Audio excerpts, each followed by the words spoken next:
수빈아, 이번 달 관리비 내가 2,350원 덜 냈어. 다음 달에 합산할게. 남편은 노트북 화면을 톡톡 두드리며 태연하게 말했습니다. 2,350원을 다음 달로 이월시키는 남편이었죠. 그런데 이 남편이 뒤로는 자기 누나들한테 매달 수백만 원씩 몰래 보내고 있었더라고요. 비밀 단톡방에서는 저를 뭐라고 불렀는지 아십니까? 무급식모. 참 기가 막혔습니다. 제사 비용 수십만 원은 전액 제 카드로 긁게 해놓고 형님들은 출가 외인이라 손님이래요. 여러분 이게 말이 됩니까? 그날 밤 만취해서 거실 바닥에 뻗어있던 남편의 스마트폰을 열었을 때 저는 조용히 웃었습니다. 제삿날 15명의 친척이 둘러앉은 그 상 위에서 무슨 일이 벌어졌는지 지금부터 들려드릴게요. 안녕하세요. 오늘 사연 시청자 여러분, 기가 막힌 정수빈 씨의 사연 바로 들려드리겠습니다. 결혼 3년 차, 저는 매달 월급날이 되면 남편 김인동과 마주 앉아 엑셀 파일을 열어야 했습니다. 전기세 42,300원, 수도세 18,700원, 인터넷 요금 33,000원. 이런 단위까지 정확하게 반으로 나눠 각자의 몫을 계산하는 게 우리 부부의 월말 루틴이었죠. 수빈아, 이번 달 관리비 내가 2,350원 덜 냈어. 다음 달에 합산할게. 인동이 노트북 화면을 손가락으로 톡톡 두드리며 말했습니다. 2,350원이요. 여러분, 고작 2,350원을 다음 달로 이월시키는 남편이라니 믿어지십니까? 저는 그냥 웃으며 고개를 끄덕였습니다. 처음에는 합리적이라고 생각했어요. 요즘 시대의 맞벌이 부부가 생활비를 나누는 건 당연하다고 저도 그렇게 믿었으니까요. 그런데 문제는 따로 있었습니다. 평소에는 그렇게 철저하게 개인주의와 합리성을 내세우던 인동이 유독 자기 본가 일만 생기면 사람이 완전히 달라졌거든요. 시아버지께서 올해 초 갑작스럽게 돌아가셨습니다.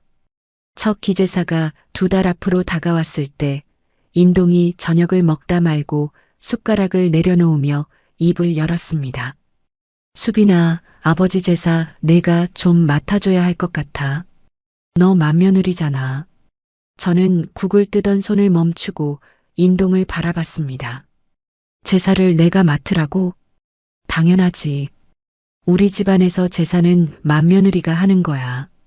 엄마도 그렇게 하셨고, 그건 알겠는데 비용은 어떻게 할 건데? 우리 늘 반반이었잖아. 인동이 젓가락으로 반찬을 집으며 아무렇지 않게 대답했습니다. 제사는 다른 거지. 그건 며느리 돌이니까 내가 알아서 해. 여러분, 제가 잘못 들은 건가요? 생활비는 1원까지 반으로 쪼개면서 제사 비용은 며느리 돌이라서 제가 전액 내야 한다고요. 저는 속이 부글부글 끓었지만 꾹 참고 물었습니다.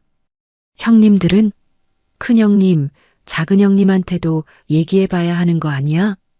인동의 친누나 2분, 그러니까 제 시누이 형님들 이야기였습니다.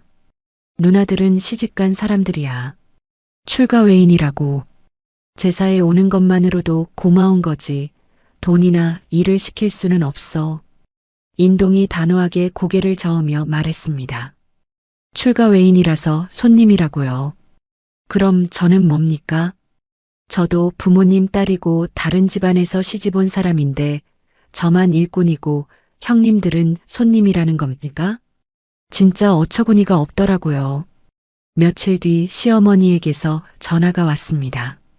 수빈아, 인동이한테 들었지? 제사 준비 내가 하는 거 맞지? 어머니, 네. 말씀 들었습니다.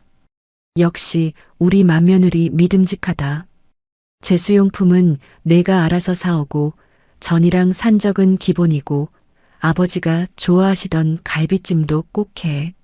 알았지? 시어머니는 제 대답도 기다리지 않고 메뉴를 줄줄 읊으셨습니다. 저는 전화를 끊고 한참을 멍하니 앉아 있었습니다. 제사 일주일 전 퇴근하고 돌아온 저에게 인동이 현관에서 대뜸 손을 내밀었습니다. 카드 줘봐. 뭐? 제수용품 사야 하잖아. 내 카드로 결제해. 나 요즘 카드값 많이 나와서. 인동이 손바닥을 펴고 기다렸습니다. 저는 인동의 눈을 가만히 들여다봤습니다. 평소 자기 지갑에서 500원짜리 동전 하나 나가는 것도 아까워하던 그 눈이 남의 카드를 가져갈 때는 이렇게 뻔뻔할 수가 없었습니다. 저는 지갑에서 카드를 꺼내 인동의 손바닥 위에 올려놓았습니다. 다음 날 퇴근 후 저는 혼자 대형마트를 돌았습니다. 소고기, 돼지고기, 생선, 두부, 각종 나물, 과일, 약과 한과. 카트 2개가 가득 찼습니다. 계산대에서 찍힌 금액은 47만 원이었습니다. 제 카드로요. 양손에 무거운 장바구니를 들고 현관문을 열었을 때 인동은 소파에 드러누워 텔레비전 리모컨을 돌리고 있었습니다. 왜 이렇게 늦게 와? 뭘 그렇게 오래 골라? 인동이 고개도 돌리지 않고 말했습니다.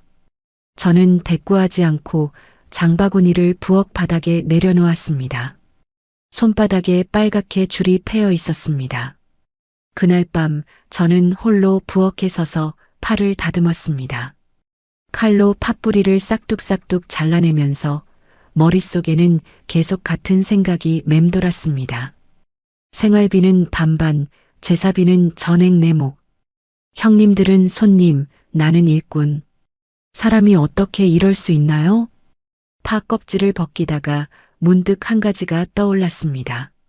인동은 제게 생활비 반반을 요구하면서 매달 엑셀 파일을 공유했지만 정작 자기 월급 통장 내역만큼은 한 번도 보여준 적이 없었습니다. 제 통장은 훤히 들여다보면서 자기 통장은 철저하게 숨겨온 거죠. 왜 그랬을까요? 뭘 감추고 있는 걸까요?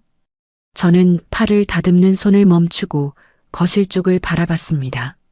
소파 위에서 코를 골며 잠든 인동의 옆에 스마트폰이 놓여 있었습니다.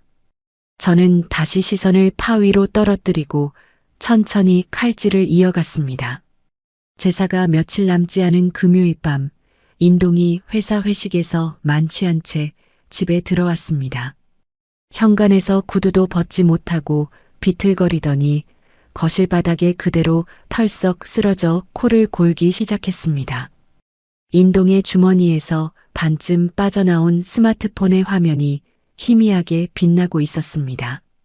새벽 2시 저는 잠을 이루지 못하고 침대에서 일어났습니다. 거실로 나가보니 인동은 여전히 바닥에 뻗어 코를 드르렁거리고 있었습니다. 술 냄새가 거실 전체에 진동했죠.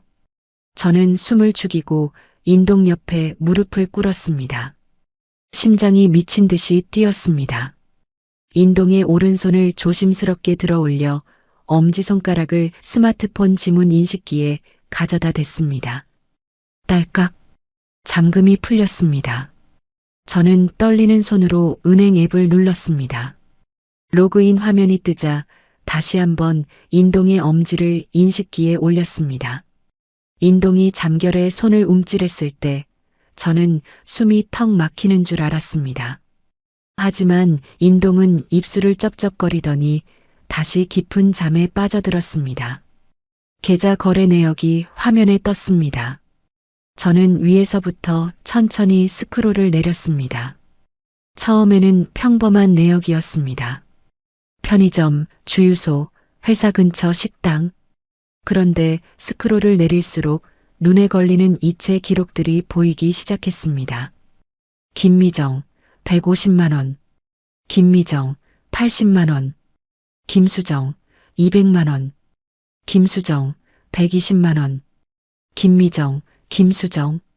인동의 친누나 2분, 제 시누이 형님들의 이름이었습니다. 매달이었습니다. 한 달도 빠짐없이 적게는 80만 원에서 많게는 300만 원까지 두 형님의 계좌로 돈이 나가고 있었습니다. 6개월치만 대충 합산해도 수천만 원이 넘었습니다. 여러분, 저한테는 관리비 2,350원을 다음 달로 2월 시키던 사람이에요. 그 사람이 형님들한테는 매달 수백만 원씩 보내고 있었던 겁니다. 제 눈을 의심했습니다. 저는 은행 앱을 닫고 메신저 앱을 열었습니다. 채팅 목록 맨 위에 우리 가족이라는 이름의 단체 대화방이 있었습니다. 참여 인원은 4명. 시어머니, 큰형님 김미정, 작은형님 김수정, 그리고 인동. 저만 쏙 빠진 비밀 대화방이었죠. 대화 내용을 위로 올려 읽기 시작했습니다. 처음 몇 줄만 읽고도 손끝이 차갑게 식었습니다. 큰형님이 보낸 메시지였습니다. 인동아, 이번 달 용돈 좀 늦네. 언제 보내줄 거야? 인동이 답했습니다. 누나, 요즘 수빈이가 카드값 많다고 잔소리해서 좀 눈치 보여. 이번 주 안에 넣을게. 작은형님이 끼어들었습니다. 에이, 수빈 씨가 뭘 알겠어. 그냥 살림이나 하라 그래. 우리 집 무급식모인데 뭘. 무급식모. 그 4글자가 눈앞에서 번쩍거렸습니다. 저는 이를 악물고 대화를 계속 읽었습니다. 시어머니 생신 때의 대화가 나왔습니다. 그날 저는 인동의 부탁으로 1인당 1만 5천 원짜리 한정식집을 예약했었습니다. 인동이 엄마한테 비싼 데는 부담스러우니까 소박하게 하자고 했거든요.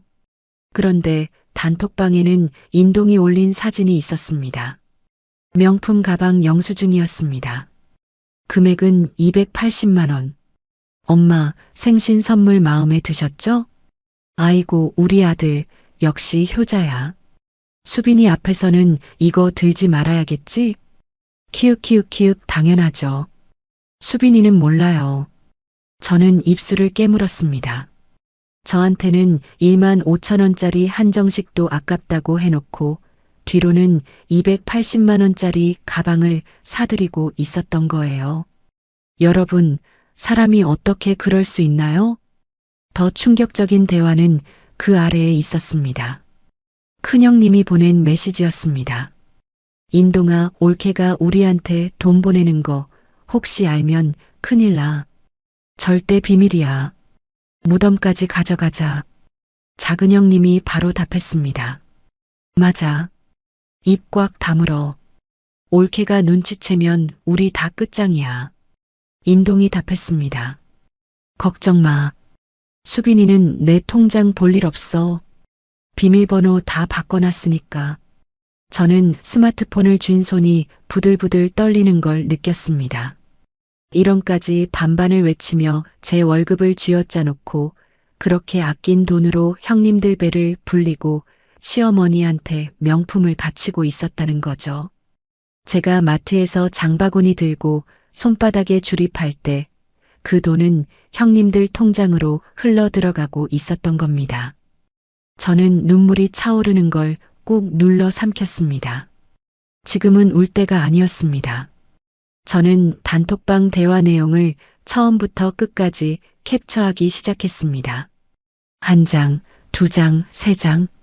손가락이 떨려서 같은 화면을 2번 캡처하기도 했지만 멈추지 않았습니다. 은행 앱으로 돌아가 송금 내역도 한 달씩 꼼꼼히 캡처했습니다. 캡처한 이미지를 모두 제 개인 이메일로 보냈습니다.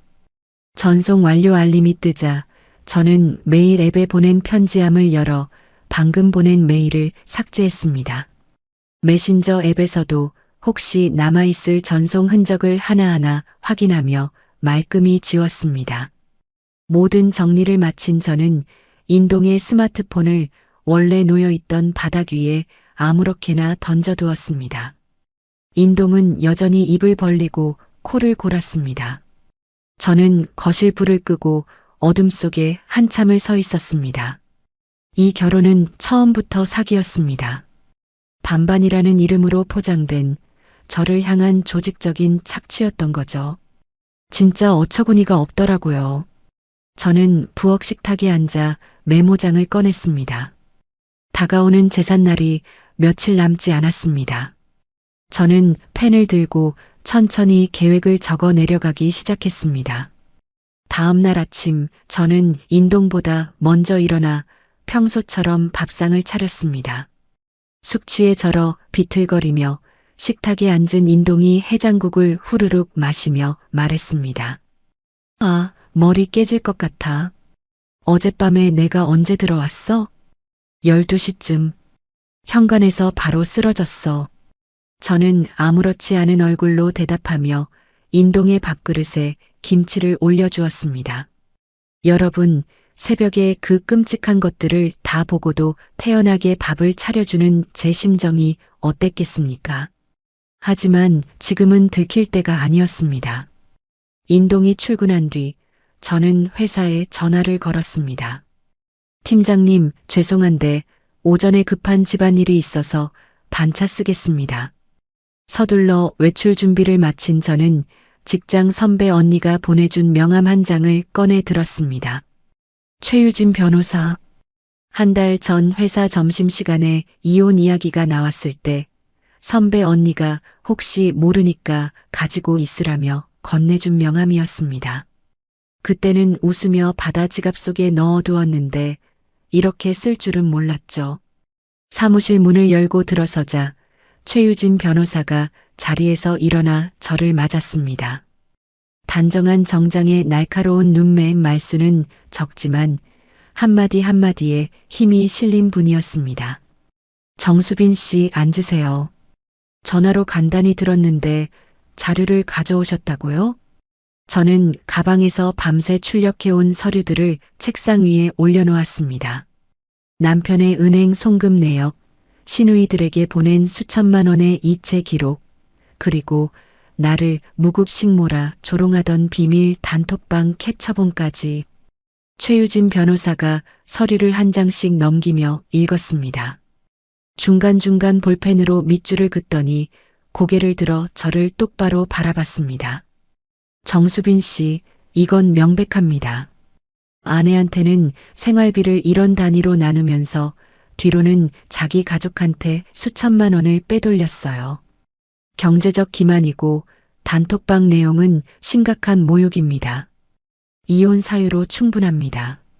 저는 고개를 끄덕이며 입을 열었습니다. 변호사님, 저 이혼하고 싶습니다. 그리고 제 돈 한 푼도 빠짐없이 돌려받고 싶습니다. 최유진 변호사가 볼펜 뚜껑을 딸깍 열며 말했습니다. 그럼 바로 시작합시다. 먼저 남편이 눈치채기 전에 재산부터 묶어야 합니다. 남편 월급 통장하고 지금 사시는 집 전세금, 이걸 남편이 빼돌리지 못하게 법원에 신청을 넣을 겁니다. 그게 바로 되나요? 신청은 오늘 바로 넣습니다. 다만 법원에서 최종 결정이 나오기까지 한 2주 정도 걸려요. 그 사이에 남편이 눈치채면 안 됩니다. 최유진 변호사가 저를 가만히 보며 말했습니다. 2주 동안 버틸 수 있겠습니까? 버팁니다. 저는 망설이지 않고 대답했습니다. 최유진 변호사가 고개를 끄덕이며 서류 작성을 시작했습니다. 직인을 꾹꾹 찍는 소리가 조용한 사무실에 울렸습니다. 이혼 소장 초안과 재산을 묶어달라는 신청서가 한 장 한 장 완성되어 갔습니다. 사무실을 나서며 저는 최유진 변호사에게 고개를 숙였습니다. 변호사님, 감사합니다. 정수빈 씨, 앞으로 2주가 제일 중요합니다. 절대 티내지 마세요. 저는 단단히 마음을 먹고 사무실 문을 나섰습니다. 그날 저녁 저는 시어머니에게 전화를 걸었습니다. 목소리를 최대한 밝게 만들어서요. 어머니, 저 수빈이에요. 이번 제사 제가 확실하게 준비할게요. 어머니, 이왕 하는 거 크게 하면 어떨까요? 큰집 친척분들도 다 모시는 게 좋지 않겠습니까? 시어머니가 전화기 너머로 신이 난 목소리를 냈습니다. 아이고, 우리 수빈이가 이렇게 나서주니 어머니가 얼마나 고맙다고. 그래, 그럼 큰아버지네도 부르고 작은아버지네도 부르고 다 다 불러야지. 네, 어머니. 많이 오실수록 좋죠. 돌아가신 아버님도 기뻐하실 거예요. 그럼 내가 지금 당장 연락 돌릴게. 아이고, 며느리 복은 터졌어. 며느리 복은. 시어머니는 들뜬 목소리로 전화를 끊었습니다. 저는 전화기를 내려놓고 조용히 웃었습니다. 사람이 많이 모일수록 좋았습니다. 그날 밤부터 시어머니에게서 연락이 쏟아졌습니다. 큰아버지 내외분, 작은아버지 내외분, 사촌들까지. 제사 당일 저녁에 최소 15명이 모인다는 확인을 받았습니다. 제사 전날 퇴근길에 저는 회사 근처 인쇄소에 들렀습니다. USB를 건네받은 직원이 파일을 열더니 고개를 갸웃했지만 저는 신경 쓰지 않았습니다. 컬러로 크게 뽑아주세요. 글씨가 잘 보이게요. 인동이 형님들에게 보낸 송금 내역서, 나를 무급식모라 부르던 단톡방 대화 내용, 그리고 최유진 변호사의 직인이 찍힌 이혼소장 초안, 따끈따끈하게 출력된 서류들을 서류 봉투에 넣고 인쇄소를 나왔습니다. 집에 돌아오니 인동은 방에서 게임에 빠져 있었습니다. 키보드 두드리는 소리와 마우스 딸깍거리는 소리가 문 밖까지 새어나왔습니다. 저는 그 틈을 타 옷장을 열었습니다.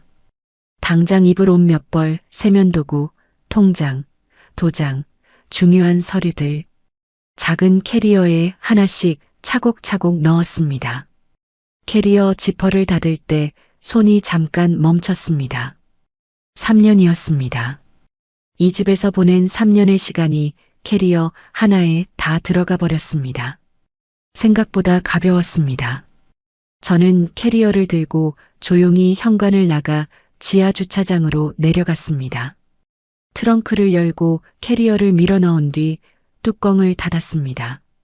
다시 집으로 올라와 세수를 하고 침대에 누웠습니다. 인동은 여전히 게임을 하고 있었습니다. 내일이면 끝입니다. 저는 천장을 바라보며 조용히 눈을 감았습니다. 제사 당일 아침 저는 평소보다 일찍 눈을 떴습니다. 옷장을 열고 가장 낡은 면 티셔츠와 헐렁한 바지를 꺼내 입었습니다.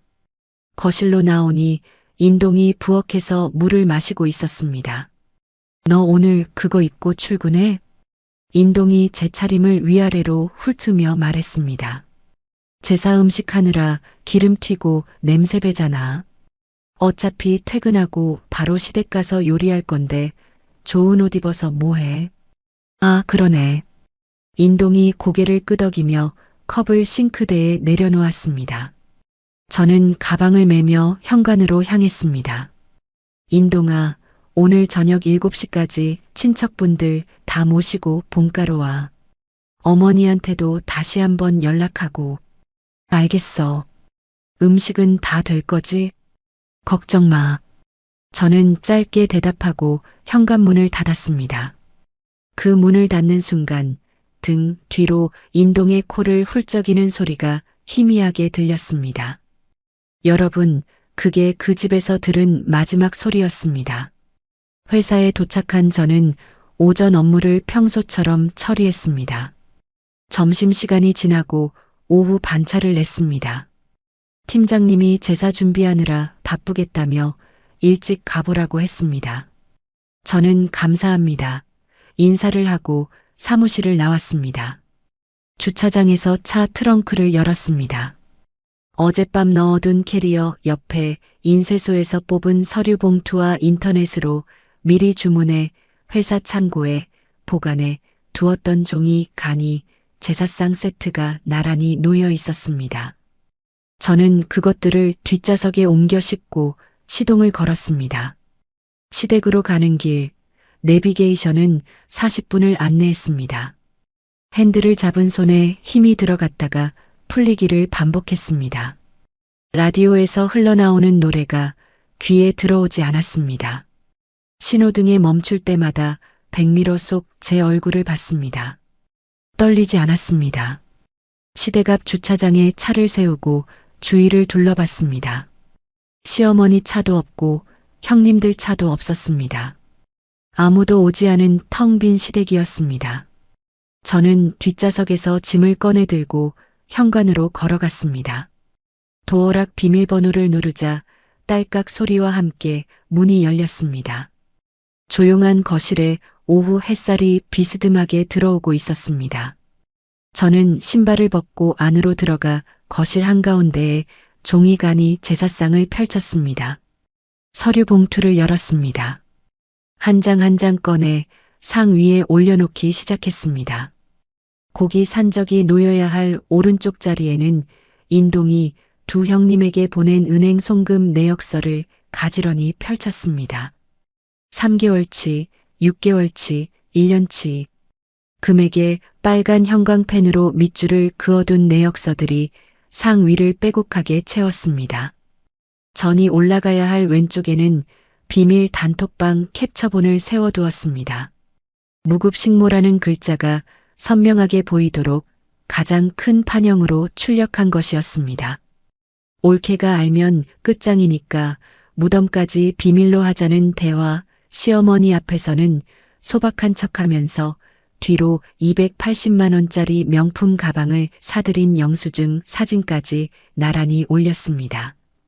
향로가 놓일 정중앙에는 최유진 변호사의 직인이 선명하게 찍힌 이혼 소장 초안을 놓았습니다. 정수빈 대 김인동, 이혼 및 재산분할 청구. 그 글씨가 또렷하게 보였습니다. 마지막으로 저는 가방에서 굵은 글씨로 적어온 메모지를 꺼내 상 한가운데에 세워두었습니다. 제사 비용은 남편이 형님들께 몰래 빼돌린 수천만 원으로 알아서들 사드세요. 저는 한 발 물러서서 완성된 제사상을 바라봤습니다. 음식은 없었습니다. 대신 이 집안이 저에게 저지른 모든 것들이 깔끔하게 진열되어 있었습니다. 진짜 어처구니가 없더라고요. 3년 동안 속아온 제 인생이 종이 몇 장으로 정리된다는 게요. 저는 시댁 현관문을 닫고 차에 올라탔습니다. 시동을 걸기 전에 잠깐 핸들 위에 이마를 대고 눈을 감았습니다. 길게 숨을 한번 내쉬고 고개를 들었습니다. 백미러에 비친 시댁 건물이 점점 작아졌습니다. 미리 부동산을 통해 구해둔 회사 근처 원룸으로 향했습니다. 한 달 단기 임대로 계약한 작은 방이었지만 현관문을 열고 들어서는 순간 가슴이 탁 트이는 기분이었습니다. 캐리어에서 짐을 꺼내 옷장에 넣고 세면도구를 욕실 선반에 올려놓았습니다. 짐을 다 풀고 나니 저녁 6시가 넘었습니다. 근처 작은 식당에 들어가 된장찌개 하나를 시켰습니다. 혼자 밥을 먹는 게 이렇게 편할 수가 없었습니다. 누구의 눈치도 보지 않고 반찬값을 나눌 사람도 없는 밥상이었습니다. 7시가 가까워지자 제 휴대전화가 울리기 시작했습니다. 인동이었습니다. 끊었습니다. 다시 울렸습니다. 시어머니였습니다. 끊었습니다. 큰형님, 작은형님, 다시 인동. 전화가 쉴 새 없이 밀려들었습니다. 저는 휴대전화를 뒤집어 식탁 위에 올려놓고 무음으로 돌렸습니다. 화면이 쉴 새 없이 번쩍거렸지만 저는 된장찌개에 밥을 말아 한 숟가락 크게 떠먹었습니다. 식당 벽에 걸린 텔레비전에서 예능 프로그램이 나오고 있었습니다. 출연자들이 까르르 웃는 소리를 들으며 저는 지금쯤 시댁 거실에서 벌어지고 있을 광경을 떠올렸습니다. 된장찌개가 참 맛있었습니다. 그날 저녁 시댁에서 무슨 일이 벌어졌는지 저는 현장에 없었습니다. 하지만 친척 동생 민지가 화장실에 숨어서 보내준 카톡 메시지 덕분에 모든 상황을 생생하게 전해 들을 수 있었죠. 민지의 첫 번째 메시지는 저녁 7시 12분에 도착했습니다. 언니, 지금 난리 났어. 큰아버지가 상 보자마자 이게 뭐냐고 소리 지르셨어. 시댁 현관문을 열고 들어선 친척들은 제사 음식 냄새 대신 텅 빈 거실과 종이 제사상을 마주했다고 합니다. 시어머니가 가장 먼저 상 앞에 다가갔고 거기 놓인 서류 제목을 읽는 순간 얼굴이 하얗게 질렸다고 했습니다. 민지의 두 번째 메시지가 왔습니다. 큰아버지가 송금 내역서 들고 읽고 있어. 분위기 완전 싸해졌어. 큰아버지가 상 위에 펼쳐진 은행 거래 내역서를 한 장 집어들었다고 합니다. 금액마다 빨간 형광펜으로 밑줄이 그어진 그 종이를 천천히 읽어내려가던 큰아버지가 내역서를 탁 내려놓으며 입을 열었답니다. 인동아, 이게 뭐냐? 미정이한테, 수정이한테 매달 이렇게 돈을 보냈어? 인동이 아무 말도 하지 못하고 서 있자 큰아버지가 목소리를 높였다고 합니다. 며느리한테는 생활비 반반 내라고 해놓고 내 누나들한테 수천만 원을 몰래 갖다 바쳤단 말이냐? 민지가 세 번째 메시지를 보내왔습니다. 큰형님, 작은형님 둘 다 고개 푹 숙이고 있어. 숨소리도 안 내. 평소에 친척 모임만 오면 깔깔대며 분위기를 주도하던 두 형님이 꼼짝도 못하고 있다니 저는 식당에서 그 메시지를 읽으며 고개를 끄덕였습니다. 작은아버지가 단톡방 캡처본을 집어들었다고 합니다. 무급식모라는 네 글자가 크게 출력된 그 종이를요. 이걸 봐라. 며느리를 무급식모라고 불렀어? 사람 취급을 안 했구나. 이것들이. 작은아버지가 종이를 흔들며 시어머니를 바라봤다고 합니다. 형수님, 이거 알고 있었어요? 며느리 돈 빼돌려서 딸들 주고 뒤에서는 이렇게 욕하고 시어머니가 두 손을 허공에 내저으며 더듬거렸답니다. 아니, 그게 내가 그런 게 아니라. 그럼 이 단톡방에 형수님 이름은 왜 있는 겁니까? 민지의 메시지가 이어졌습니다. 작은아버지 진짜 무섭게 화내셔. 큰어머니도 혀를 차고 계시고 인동 오빠 얼굴이 새빨개졌어. 큰아버지가 상 정중앙에 놓인 이혼 소장 초안을 집어들었다고 합니다. 변호사 직인이 찍힌 그 서류를 읽고는 한숨을 길게 내쉬었답니다. 이혼 소장까지 써놨어. 변호사까지 선임했다는 거잖아. 인동아, 내가 이 꼴을 만든 거야. 인동이 그제야 입을 열었다고 합니다. 큰아버지, 이건 수빈이가 오해한 거예요. 누나들한테 보낸 돈은 빌려준 거고. 빌려줬다고? 그럼 여기 이 대화는 뭐냐? 올케가 알면 끝장이니까 무덤까지 비밀로 하자. 이게 돈 빌려준 사람이 하는 말이야? 큰아버지가 캡처본을 인동의 코앞에 들이밀자 인동이 말문이 막혀 입만 벌렸다 닫았다 했다고 합니다. 여러분, 제 마음이 어땠겠습니까? 3년 동안 꾹꾹 눌러 참았던 것들이 친척 어른들의 입을 빌려 터져 나오고 있었습니다. 민지가 다시 메시지를 보내왔습니다. 언니, 시어머니 지금 주저앉았어. 뒷목 잡고 바닥에 앉아 계셔. 친척들 앞에서 며느리 자랑을 하려던 시어머니는 오히려 친척들의 호통 속에 뒷목을 움켜쥐고 거실 바닥에 털썩 주저앉았다고 합니다. 큰어머니가 옆에서 부축하려 하자 시어머니가 손을 뿌리쳤답니다. 체면이 다 깎였어. 체면이. 이 망할 것들이 엄마 체면을 이렇게 구겨놔. 시어머니가 두 형님을 향해 소리를 질렀지만 형님들은 고개를 숙인 채 한마디도 하지 못했다고 합니다. 저녁 8시 47분 인동에게서 문자가 왔습니다.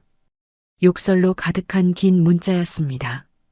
저는 그 문자를 끝까지 읽고 나서 짧게 답장을 보냈습니다. 앞으로 할 말 있으면 내 변호사한테 해. 그리고 인동의 번호를 차단했습니다. 시어머니 번호도, 큰형님 번호도, 작은형님 번호도 차단했습니다. 저는 식당에서 나와 원룸으로 돌아왔습니다. 작은 방 한가운데 서서 주위를 둘러봤습니다. 캐리어 하나와 세면도구 몇 개뿐인 텅 빈 방이었지만 이상하게 가슴이 꽉 차는 느낌이었습니다. 2주 뒤 최유진 변호사에게서 전화가 왔습니다. 정수빈 씨, 법원에서 결정이 나왔습니다. 남편의 급여 통장하고 전세금 전부 묶였습니다. 저는 출근길 지하철 안에서 그 말을 듣고 조용히 입꼬리를 올렸습니다. 인동의 통장에서는 이제 단 1원도 빠져나갈 수 없었습니다. 카드값도 형님들 용돈도 시어머니 명품 가방값도요. 최유진 변호사가 덧붙였습니다. 남편 측 변호사에게서 벌써 연락이 왔어요. 합의하고 싶다고. 목소리가 꽤 다급하더군요. 저는 지하철 손잡이를 잡고 창밖을 바라봤습니다. 1원 단위로 반반을 따지던 그 사람이 이제는 자기 돈 1원도 마음대로 쓸 수 없는 처지가 된 거죠.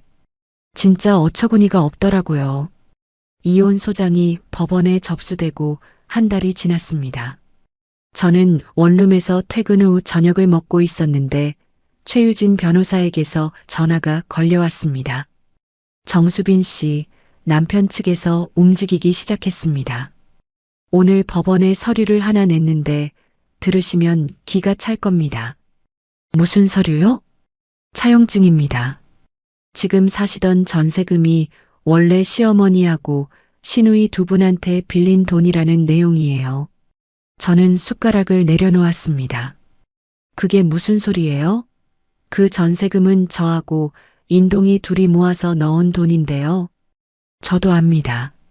남편 측이 노리는 건 간단해요.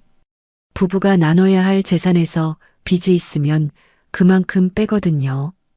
빚이 크면 클수록 정수빈 씨한테 돌아갈 몫이 줄어드는 거죠. 그러니까 없는 빚을 만들어낸 거네요? 맞습니다. 가짜 빚을 만들어서 재산을 안 주려는 겁니다. 저는 식탁을 손바닥으로 탁 내리쳤습니다. 여러분, 제 마음이 어땠겠습니까? 증거가 다 드러나서 꼼짝 못할 줄 알았더니 이번에는 거짓 서류를 만들어서 법원을 속이겠다는 겁니다. 그런데 일이 거기서 끝나지 않았습니다. 며칠 뒤 회사 동기가 점심을 먹다 말고 제 팔을 잡아 끌며 휴대전화 화면을 보여줬습니다. 수빈아, 이거 너 아니야? 동기의 휴대전화에는 우리 동네 맘카페 자유 게시판 글이 떠 있었습니다. 제목은 이랬습니다. 시부모님 제사를 내팽개치고 바람나서 도망간 며느리 실화. 글 내용을 읽는데 손끝이 차가워졌습니다. 제 이름을 직접 쓰지는 않았지만 아파트 단지 위치며 결혼 연차며 남편 직업까지 적어놔서 동네 사람이면 누가 봐도 저라는 걸 알 수 있게 써놓은 거였습니다. 바람이 나서 도망갔다고요. 제가요. 이거 누가 쓴 거야? 동기가 걱정스러운 얼굴로 물었습니다. 뻔하지. 저는 휴대전화를 동기에게 돌려주며 자리에서 일어났습니다. 형님들이었습니다. 제삿날 친척들 앞에서 망신당한 게 분했던 거겠죠. 그날 저녁 차단해뒀던 인동의 번호에서 문자가 하나 와 있었습니다. 번호를 바꿔서 보낸 거였습니다. 내가 먼저 온 집안에 망신을 줬잖아. 나도 가만히 당하고만 있을 줄 알아? 각오해. 저는 그 문자를 읽고 휴대전화를 이불 위에 던졌습니다. 천장을 바라보며 길게 숨을 내쉬었습니다. 가짜 비제, 인터넷 허위 글에 협박 문자까지. 솔직히 말하면 순간 겁이 났습니다. 혼자서 이 사람들을 상대할 수 있을까? 잠깐 그런 생각이 스쳤습니다. 다음 날 아침 저는 최유진 변호사 사무실로 갔습니다. 맘카페 게시글을 캡처한 화면과 인동이 보낸 문자를 보여드리자 최유진 변호사가 캡처본을 찬찬히 읽고 나서 고개를 들었습니다. 정수빈 씨, 겁먹지 마세요. 이 사람들이 이렇게 나오는 건 오히려 우리한테 좋은 겁니다. 좋다고요? 가짜 차용증을 법원에 냈다는 건 이 사람들이 법원을 속이려 한 거예요. 그걸 우리가 증명하면 재판은 끝납니다. 판사가 제일 싫어하는 게 거짓 증거거든요. 최유진 변호사가 자리에서 일어나 책상 서랍에서 파일 하나를 꺼냈습니다. 처음에 가져오신 남편 은행 송금 내역, 그거 다 보관하고 있죠? 네, 다 있습니다. 그걸 가짜 차용증이랑 나란히 놓고 비교해 봅시다. 저는 가방에서 서류 파일을 꺼내 최유진 변호사 책상 위에 펼쳤습니다. 인동의 은행 계좌에서 형님들에게 보낸 송금 기록, 날짜별로 정리된 내역서였습니다.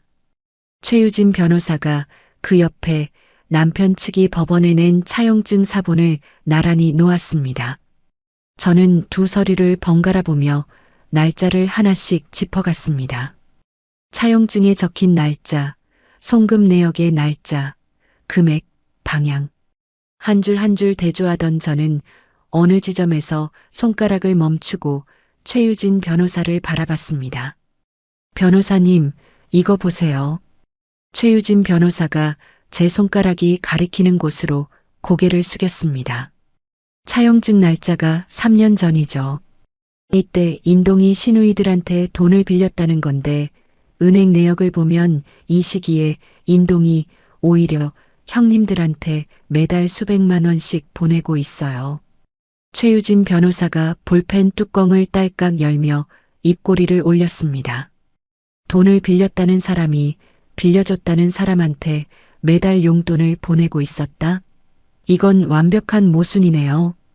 저는 고개를 끄덕였습니다. 사람이 어떻게 이렇게 멍청할 수 있나요? 거짓말을 치려면 최소한 앞뒤가 맞아야 할 거 아닙니까? 최유진 변호사가 서류에 빨간 펜으로 동그라미를 치며 말했습니다. 이걸로 충분합니다. 내일 바로 법원에 제출하겠습니다. 저는 변호사 사무실을 나서며 어깨를 펴고 걸었습니다. 며칠 전 천장을 보며 느꼈던 두려움이 깨끗이 걷혀 있었습니다. 최유진 변호사가 은행 송금 내역을 법원에 제출한 다음 주 재판이 열렸습니다. 저는 변호사 옆에 앉아 정면을 바라봤습니다. 맞은편에 인동이 앉아 있었습니다. 3년을 함께 산 사람인데 법정에서 보니 남남보다 더 먼 사이 같았습니다. 최유진 변호사가 일어서서 판사에게 서류를 건넸습니다. 재판장님, 남편 측이 제출한 차용증의 작성 날짜는 3년 전입니다. 그런데 같은 시기 남편의 은행 거래 내역을 보시면 남편은 돈을 빌리기는커녕 오히려 두 시누이에게 매달 수백만 원씩 송금하고 있었습니다. 판사가 두 서류를 나란히 놓고 번갈아 읽었습니다. 법정 안이 조용해졌습니다. 돈을 빌린 사람이 돈을 빌려준 사람에게 매달 용돈을 보낸다는 건 상식적으로 앞뒤가 맞지 않습니다. 이 차용증은 재산을 나누지 않으려고 급하게 만들어낸 거짓 서류입니다. 판사가 안경을 고쳐 쓰고 인동 측 변호사를 바라봤습니다. 피고 측, 이 송금 내역에 대해 소명할 수 있습니까? 인동 측 변호사가 자리에서 일어섰지만 입을 열었다 닫기를 3번이나 반복했습니다. 재판장님, 그 송금은 별도의 생활비 지원 성격으로. 잠깐요. 판사가 손을 들어 말을 끊었습니다. 차용증에는 차입금 변제 방법이 매월 분할 상환이라고 적혀 있습니다. 그런데 실제 돈의 흐름은 정반대입니다. 빌린 사람이 빌려준 사람에게 돈을 보내고 있어요. 이건 어떻게 설명하시겠습니까? 인동 측 변호사가 고개를 숙였습니다. 더 이상 할 말이 없다는 뜻이었죠. 판사가 목소리를 낮추며 말했습니다. 피고 측에 경고합니다. 법원에 허위 증거를 제출하는 것은 매우 중대한 문제입니다. 이 차용증은 증거로 채택하지 않겠습니다. 저는 옆에서 인동의 얼굴을 봤습니다.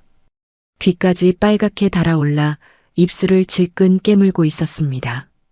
여러분, 저한테는 1원도 양보하지 않던 그 뻔뻔한 사람이 판사 앞에서는 저렇게 쪼그라들더라고요. 법정을 나서며 최유진 변호사가 조용히 말했습니다. 가짜 증거 들고 온 것 때문에 재판 흐름이 완전히 우리 쪽으로 기울었습니다. 잘 되고 있어요. 저는 고개를 끄덕이고 법원 건물을 나왔습니다. 할 일이 하나 더 남아 있었거든요. 그 주에 저는 경찰서 사이버 수사팀을 찾아갔습니다.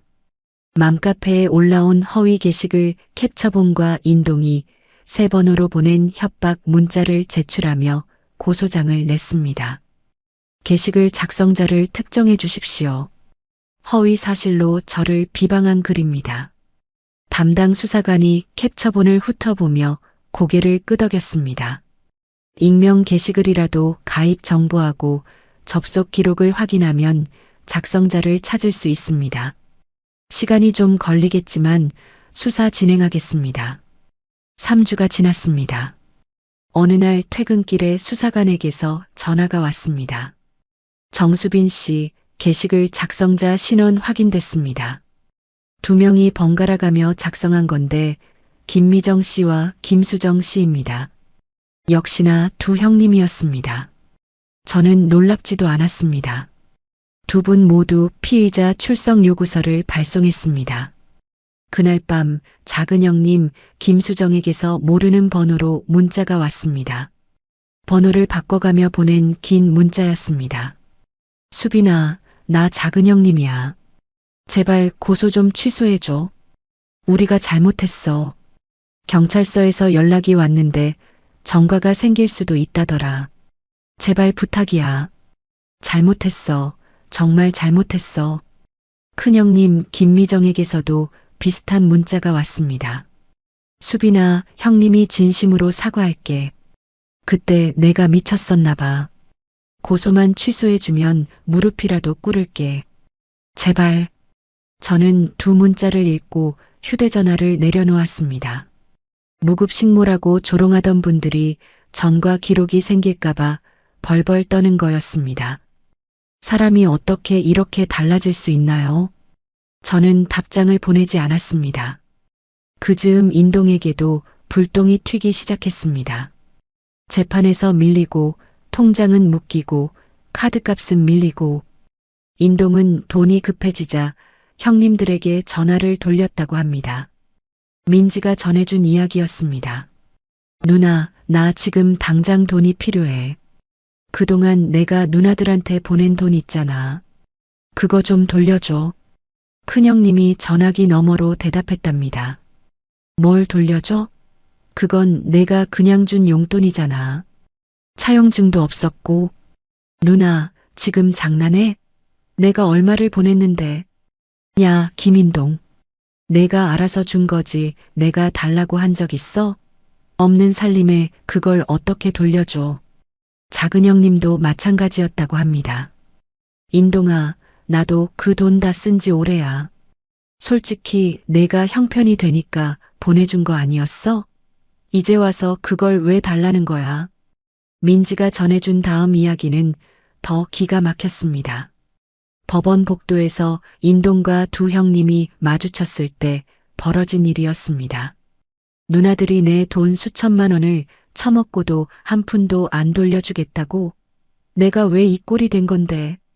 인동이 법원 복도에서 소리를 질렀답니다. 야, 너 지금 나한테 소리 지르는 거야? 내가 잘났으면 처음부터 마누라한테 들키지를 말았어야지. 큰형님이 맞받아쳤고 인동이 큰형님의 팔을 잡아 끌자 작은형님이 인동의 손을 뿌리쳤답니다. 법원 경비원이 달려와 셋을 말리기 전까지 복도에서 서로 멱살을 잡고 욕을 퍼부었다고 합니다. 저는 민지에게서 그 이야기를 듣고 원룸 창밖을 한참 바라봤습니다. 비밀 단톡방에서 끈끈한 가족애를 뽐내며 저를 조롱하던 사람들이었습니다. 돈 앞에서는 핏줄도 소용없더라고요. 서로 물어뜯고 핥히는 모습이 참 볼만했다고 민지가 한마디 덧붙였습니다. 저는 휴대전화를 내려놓고 부엌으로 가서 물 한 잔을 따라 마셨습니다. 거의 끝이 보이고 있었습니다. 모든 재판이 끝났습니다. 판사는 인동의 잘못을 전부 인정했습니다.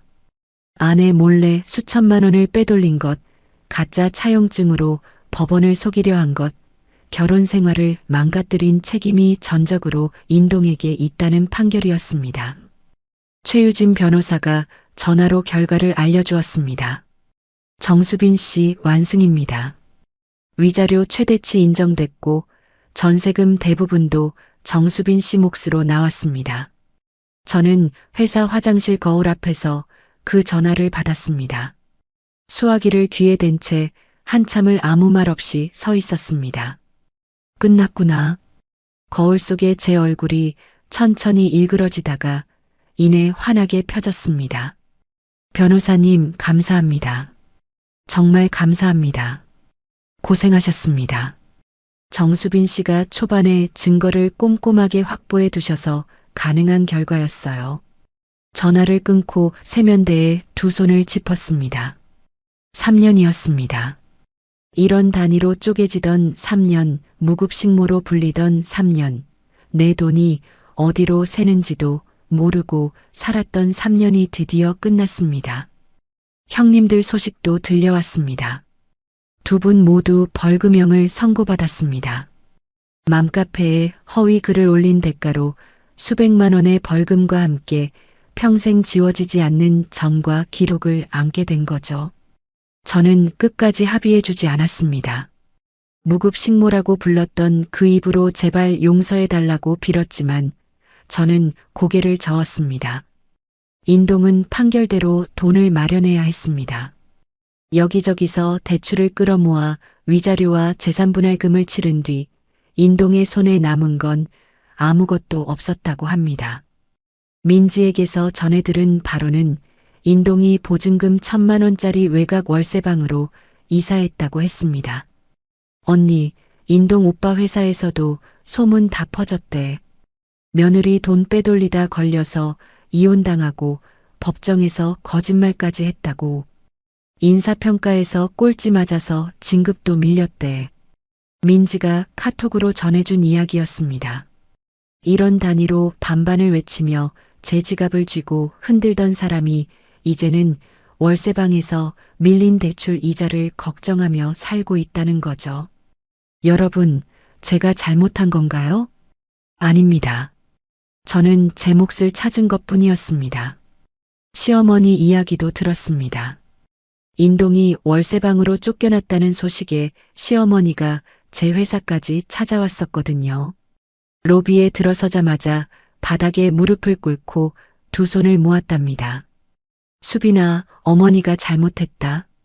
제발 우리 인동이 한 번만 봐줘라. 어머니가 이렇게 빈다. 보안 요원이 저에게 달려와 알려주었습니다. 정수빈님, 로비에 어르신 한 분이 바닥에 앉아서 울고 계신데요. 저는 자리에서 일어나 보안 요원에게 말했습니다. 안내해서 내보내주세요. 저와 상관없는 분입니다.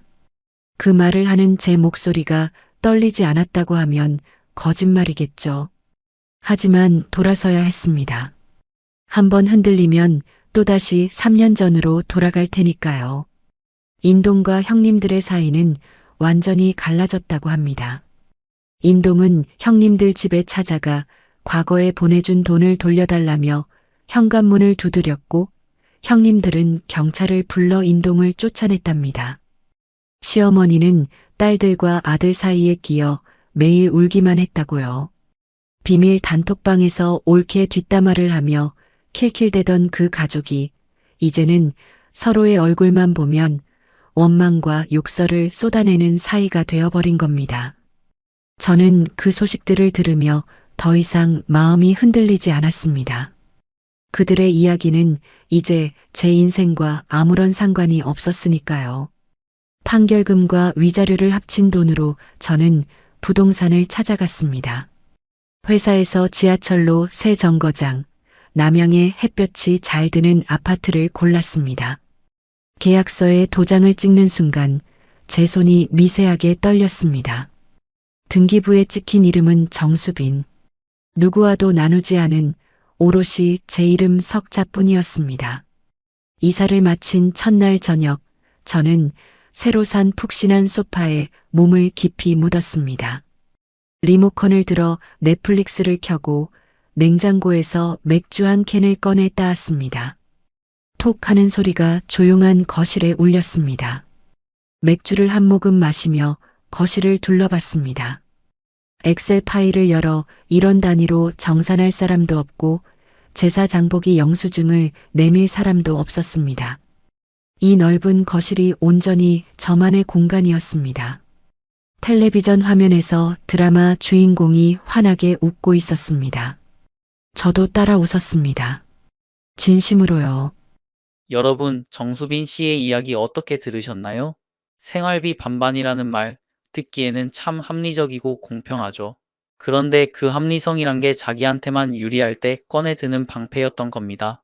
아내한테는 2,350원까지 따지면서 자기 누나들한테는 수백만 원씩 몰래 보내고 제사 비용은 며느리 돌이라며 전액 떠넘기고 뒤에서는 무급 식모라고 조롱하고 있었으니까요. 반반이라는 건 돈만 나누는 게 아니라 책임도, 존중도, 희생도 똑같이 나눠야 진짜 반반 아니겠습니까? 한쪽만 일방적으로 퍼주는 관계는 부부가 아니라 착취더라고요. 결국 인동 씨는 아내를 잃었고 재산을 잃었고 형님들마저 등을 돌렸습니다. 비밀 단톡방에서 킬킬대며 끈끈한 가족 애를 뽐내던 그 사람들이 돈줄이 끊기자 서로 멱살을 잡고 경찰을 부르는 사이가 됐죠. 처음부터 돈으로 맺어진 정은 돈이 없어지면 그렇게 허무하게 무너지는 겁니다. 정수빈 씨는 지금 자기 이름으로 산 아파트에서 누구의 눈치도 보지 않고 편안하게 살고 있습니다. 엑셀 파일을 열어 정산할 사람도 없고 제사상을 차리라고 등을 떠밀 사람도 없는 그 조용한 거실이야말로 정수빈 씨가 3년 동안 꿈꿔왔던 진짜 자기 삶이 아니었을까요? 부당한 대우를 참는 게 가족의 도리는 아닙니다. 내 몫을 지키는 것, 그게 바로 자기 인생을 사랑하는 첫걸음이라고 저는 생각합니다. 이야기를 끝까지 들어주신 분이 계시다면 수빈 씨에게 조언과 응원의 댓글 하나만 남겨주세요. 감사합니다.